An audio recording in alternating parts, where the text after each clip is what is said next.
to your retirement account or your banking app and you see a balance of $500,000, you believe that you have $500,000 in liquid wealth. The reality is, you don't. That number on the screen, it ain't money, it ain't wealth, it's not a legacy, and it's not real. You're staring at a liquidity mirage. If you want to survive the coming financial reset, you have to learn how to read Wall Street's true language. When the system starts to crack, it doesn't make a loud explosion. It starts with a very quiet, very deliberate sound. The sound of a lock clicking shut. Hi, I'm Kenneth Mraz, strategy specialist with Zang International. Right now, if we look under the financial hood of the system, we're seeing some of the largest financial entities on Earth executing a highly coordinated retreat. It started when a Blue Owl fund announced that it would stop quarterly redemptions for its investors until it can sell assets, which is proving that they are cash light and credit heavy. Then the headline broke that BlackRock, the world's largest asset manager, is currently capping withdrawals from its $26 billion private credit fund after investor redemption requests surged. Morgan Stanley followed suit and restricted redemptions from their North Haven private income fund as well. Now, if you heard that in passing, or maybe while watching the news, this just sounds like standard Wall Street accounting. But as a strategist, my duty is to dig deeper so I can account for any and all outcomes. Now, we have to ask the investigative question, what does it actually mean when a headline says a fund is capping redemptions? Well, it means that they're legally trapping people inside their own portfolios. Now, you might think a $26 billion fund like BlackRock's is only for billionaires and institutional wealth, but it isn't. The BlackRock HLEND fund is what Wall Street calls a non-traded BDC. So essentially, over the last few years, Wall Street has run out of institutional money, so they created these specific vehicles to extract wealth from everyday wealthy people like doctors, business owners, upper middle class retirees, etc., etc. Now, Wall Street sells these type of funds heavily to the public, and they're what they call semi-liquid investments. So they'll hand retail investors this beautiful brochure that makes it feel like your money is perfectly accessible, that you can withdraw it whenever the market gets a little scary or a little volatile. But buried in the fine print is a legal mechanism I call the trapdoor clause.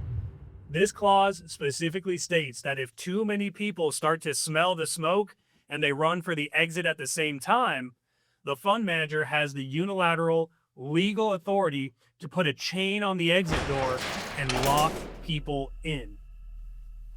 And this is exactly what Blue Owl, BlackRock, and Morgan Stanley just did. For BlackRock, investors panicked and tried to pull out $1.2 billion from this single HLEND fund, and that was over 9% of the total money in the pool.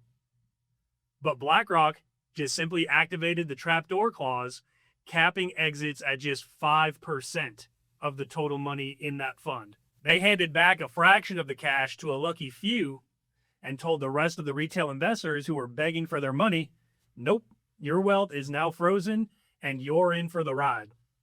That is capital incarceration happening in real time. But the investigation doesn't really stop there, because the big old question mark that's hanging in the air is, why? Why did BlackRock and these other institutions chain the fire exit? Well, the official articles state that these asset managers had to do this because the funds hold illiquid assets, and selling them too quickly to pay investors would ruin the fund's value. So let's call illiquid assets what they really are.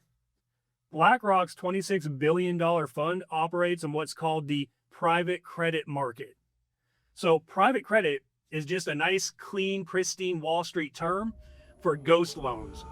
These are high-risk, back alley IOUs given to companies, specifically in the totally not speculative bubble tech and software sectors, that traditional banks refuse to lend money to.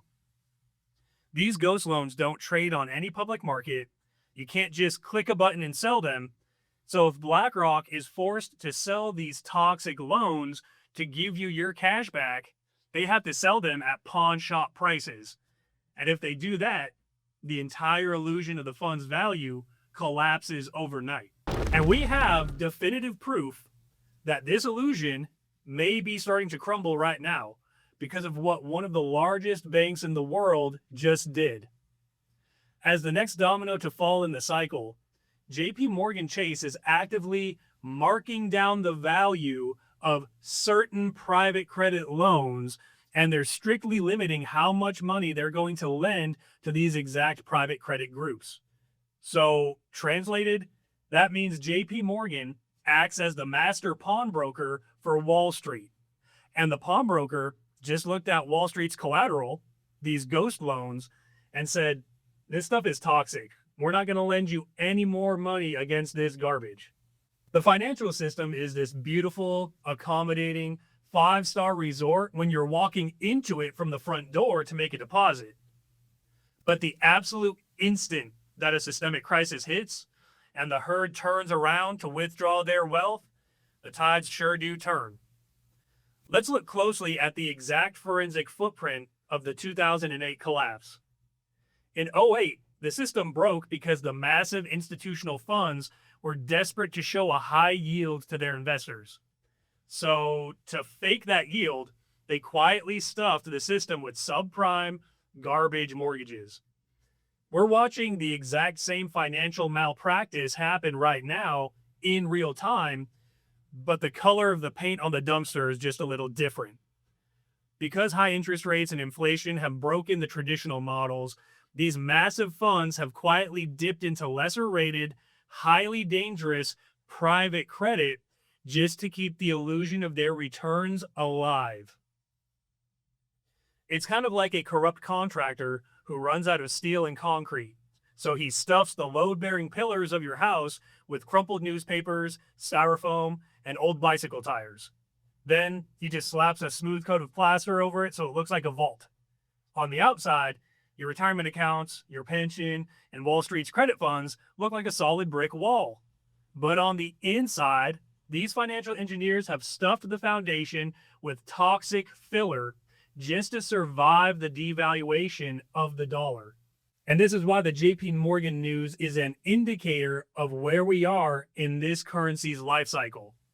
JPMorgan knows that the system's foundation is stuffed with this toxic filler, and the fuse on that debt crisis is burning to its very end.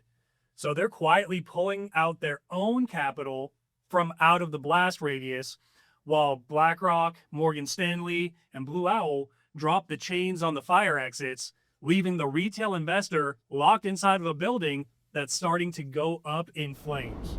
Now, when a fiat currency enters its terminal phase in its life cycle, it becomes mathematically impossible for the system to generate real, safe yield. The underlying money is dying too fast. So, how much of this toxic filler do you really think is out there in every sector of the global economy?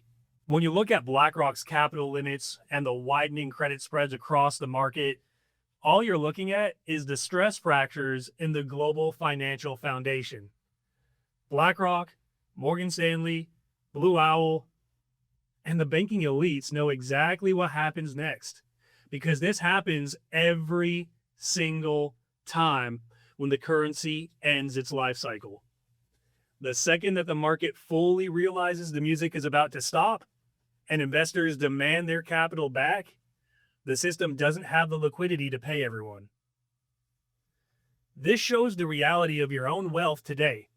When you log into your retirement account or your banking app and you see a balance of $500,000, you believe that you have $500,000 in liquid wealth. The reality is, you don't. You're staring at a liquidity mirage. That number on the screen, it ain't money, it ain't wealth, it's not a legacy, and is not real. It's merely a digital claim check issued by an over-leveraged institution whose walls full of toxic filler are about to get hit with a Category 6 hurricane. So the moment you attempt to pull your money out, you hit the chained door. Your entire life's work instantly transitions into a state of capital incarceration, locked behind a frozen screen while the underlying dollar is rapidly devalued and the markets melt down in response. Now, this isn't simply a theory. JPMorgan is pulling their capital back, and these mega asset managers are locking the doors. The window to implement your own escape might be shrinking. And it really comes down to two paths as we move closer to the Great Reset. Are you going to leave your legacy, your family's legacy, standing inside a hollow building, waiting for the chains to lock over every exit, just hoping it survives the financial storm that's coming? Or are you going to implement a sound money strategy, extracting that trapped capital before the full force of capital incarceration rears its ugly head, and converting it into a physical asset that is shielded away from the demolition site? If your priority is to secure your capital before the liquidity mirage evaporates completely, you can click the link in the description, scan the QR code on the screen, or call us for your complimentary sound money strategy session. We'll pinpoint the exposure that your legacy has inside every facet of the system, and we'll formulate the extraction of it together. The institutions are already leaving the building. Stop looking at the math, and let's start looking at the dark clouds that are gathering on the horizon. And until next time, stay watchful.